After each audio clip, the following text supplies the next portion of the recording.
Hello, beautiful and beloved ones.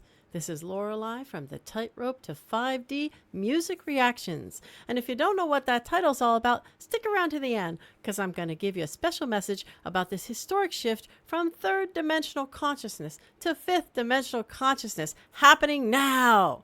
But first, we're going to start with Nightwish reaction to Phantom of the Opera. Now, I don't know this band. You guys suggested this one. It's a rock band. I haven't been big on rock for a number of years now.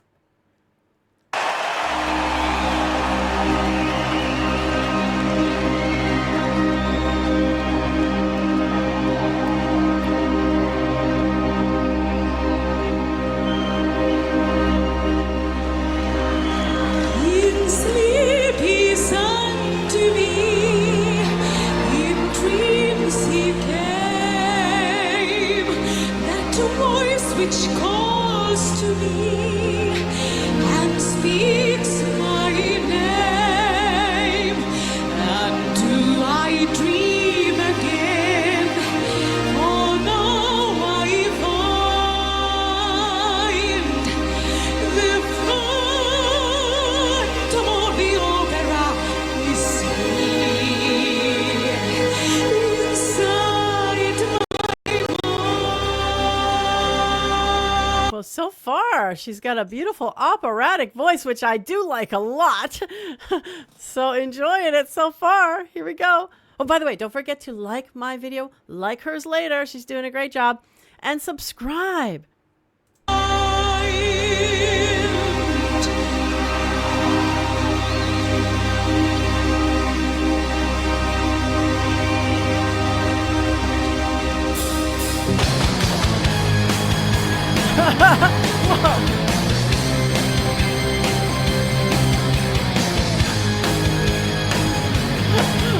Wow, whoa, I didn't expect that. That just hit me between the eyes. All of a sudden, boom, with that rock. Hang on. Say once again with me, I stray to it. My power over you grows stronger yet.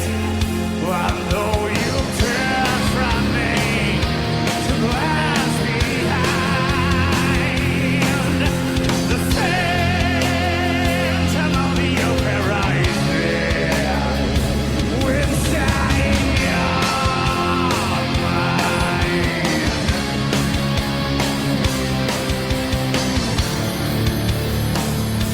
Those who have seen your face draw back in fear.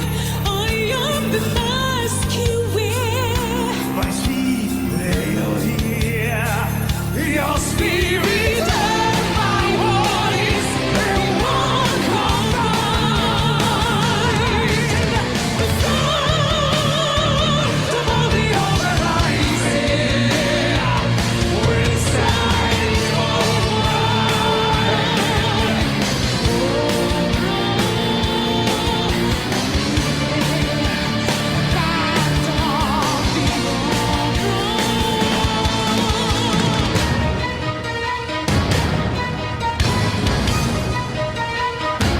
when all your fantasies you always knew that man and mystery We both be here.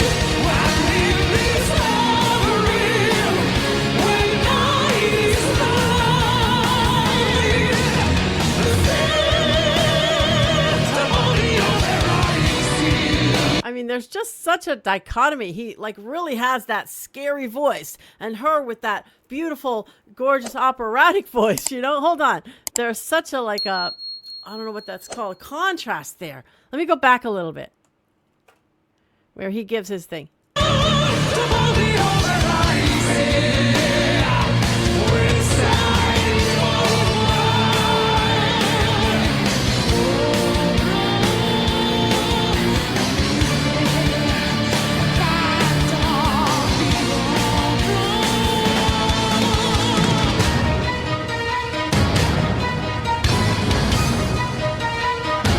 When all your fantasies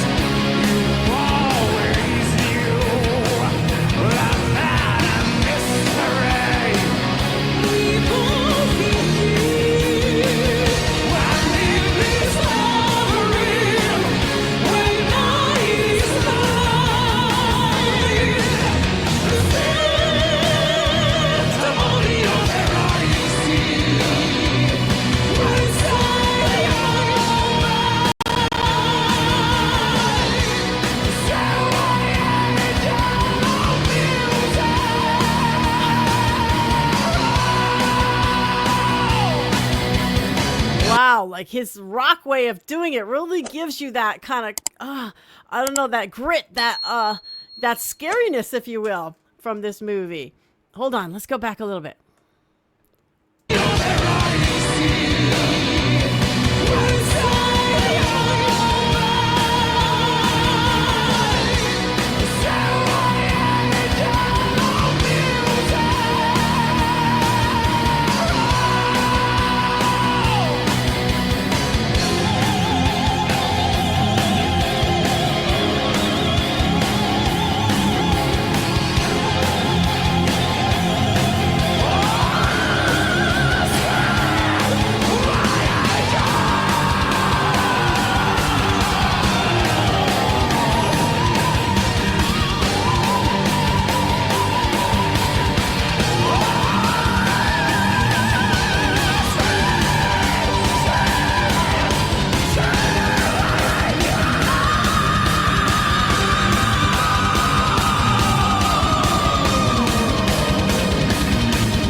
Wow.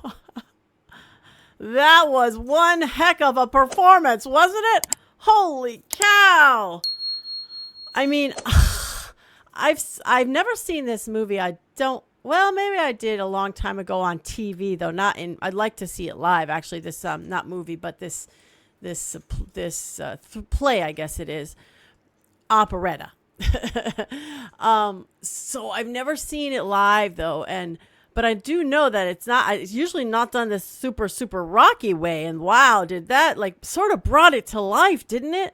It's a great song anyway, but it just brought it to life where that sort of darkness of that phantom versus the beauty of the girl and the woman's voice. And oh my goodness, wow, just extraordinary. Just an experience. I would have liked to have been seeing that live.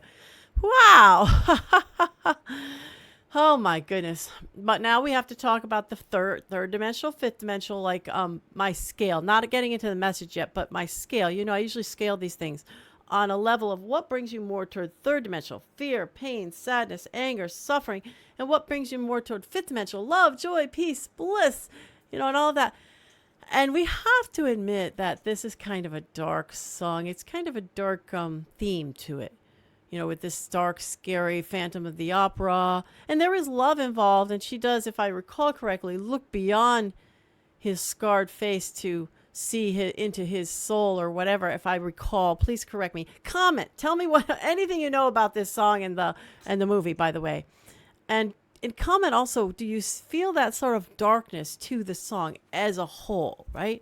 So if you had a scale, which is 1 is very third dimensional, 10 is very fifth dimensional, this is a tough one because it's so beautifully done, but it's not very high vibrational. So she has that beautiful voice, so that brings it a little bit, and it is about love, so I think I'll go with a 5 on this one. It's not super pulling me down, but it's also not super pulling me to the light either. But still wonderfully done. Now remember, we have to talk, be two minds. One is how well they did it and how great it was, and 2 is whether it pulls us one way or the other, so that you can learn to listen more, if you want to be on that 5D train, so to speak. Listen more to the stuff that pulls you. We all can learn to listen to the stuff that pulls us in that direction, because music is so powerful.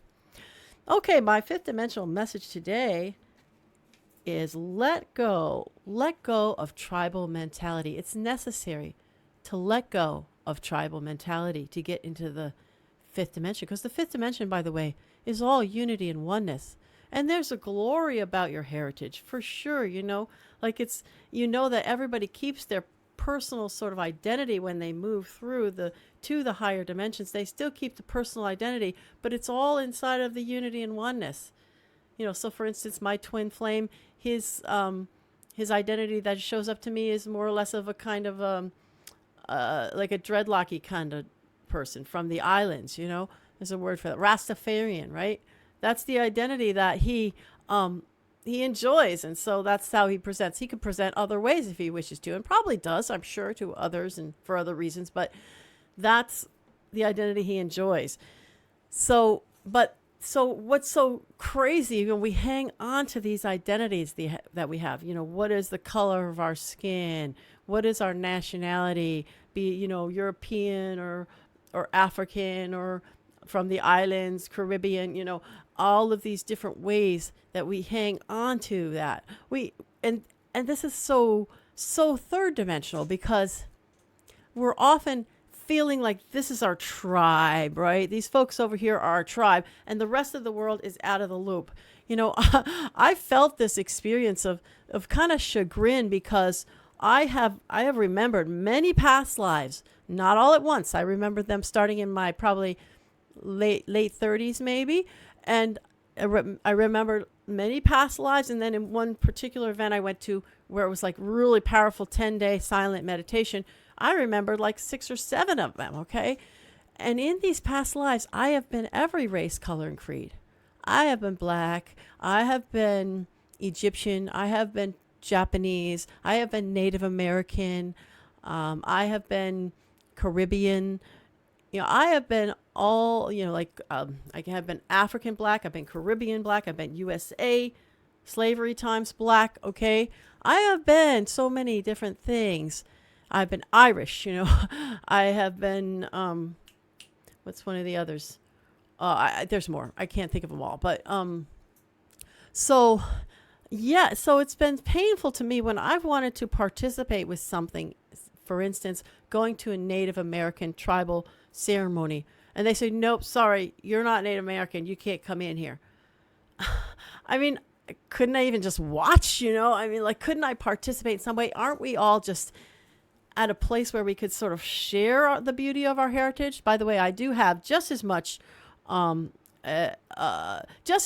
American in my actual background, my actual sort of physical background, as that congresswoman. Senator Elizabeth Warren? I do have that. I could have checked the boxes several generations back, right? But no, can't come in here, nope, sorry.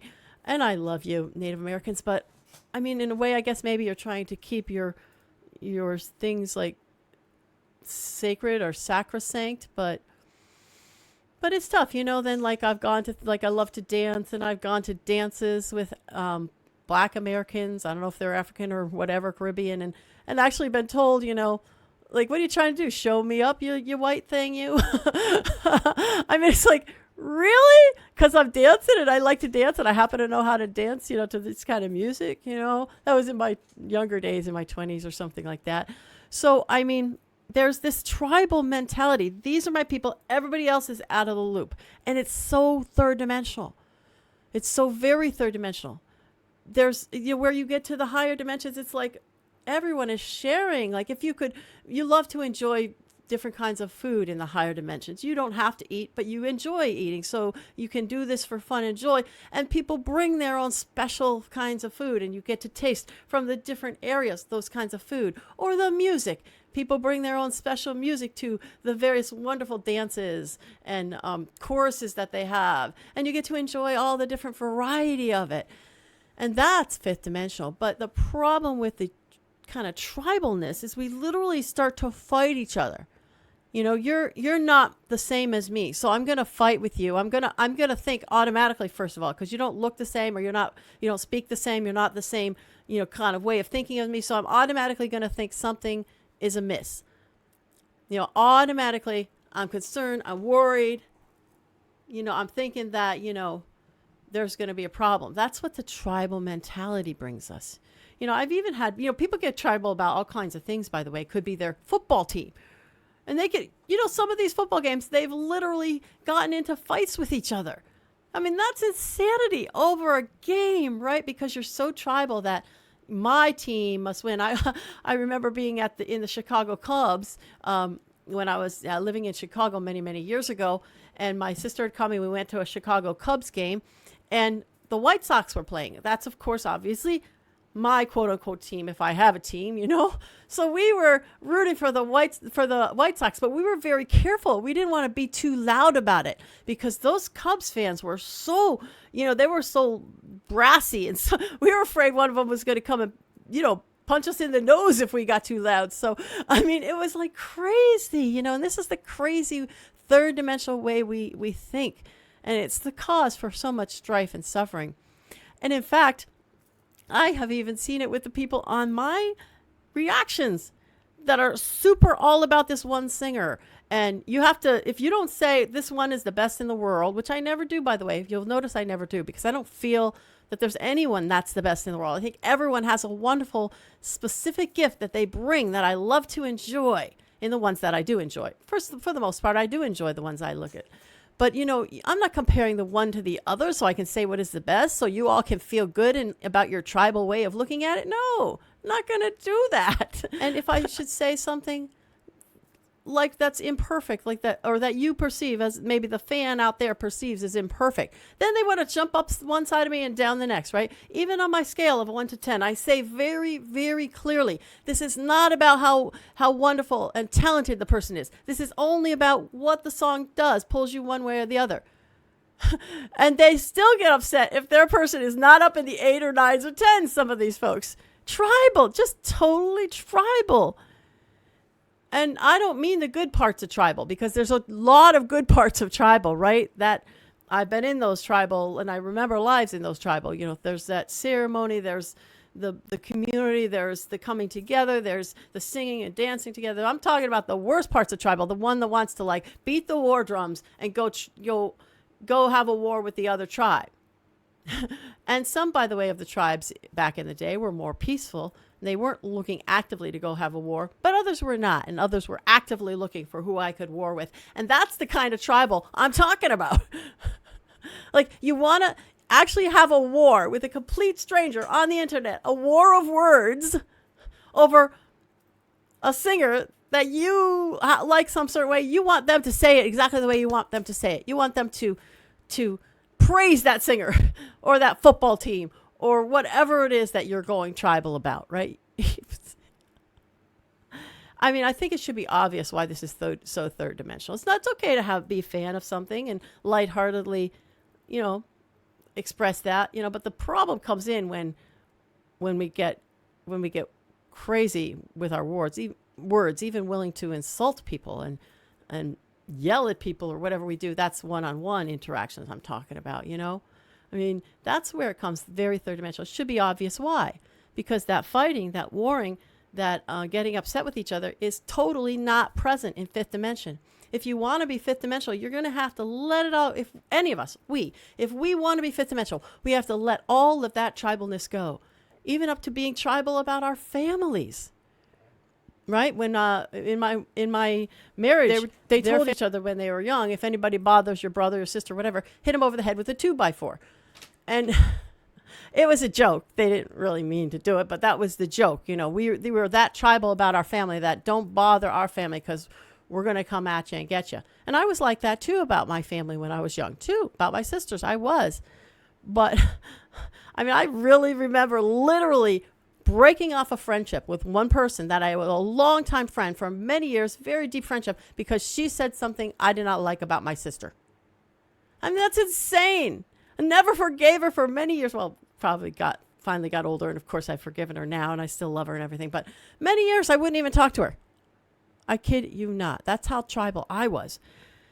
It's obvious. It should be obvious. It's something to let go of. It's something to wean ourselves off of.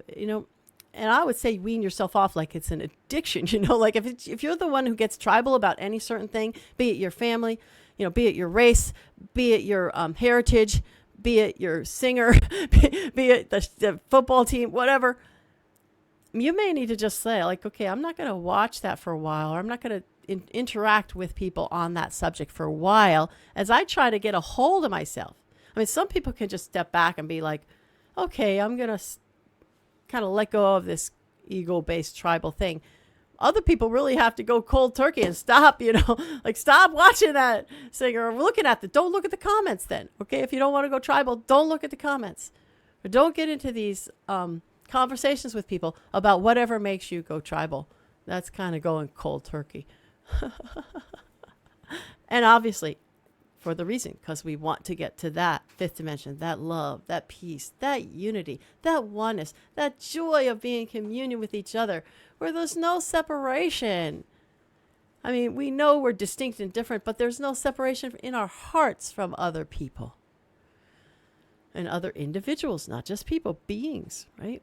Angels, archangels, ascended masters, etc.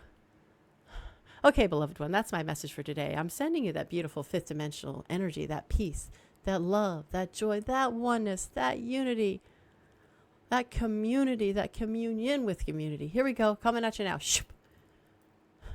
Namaste. I honor the God in you.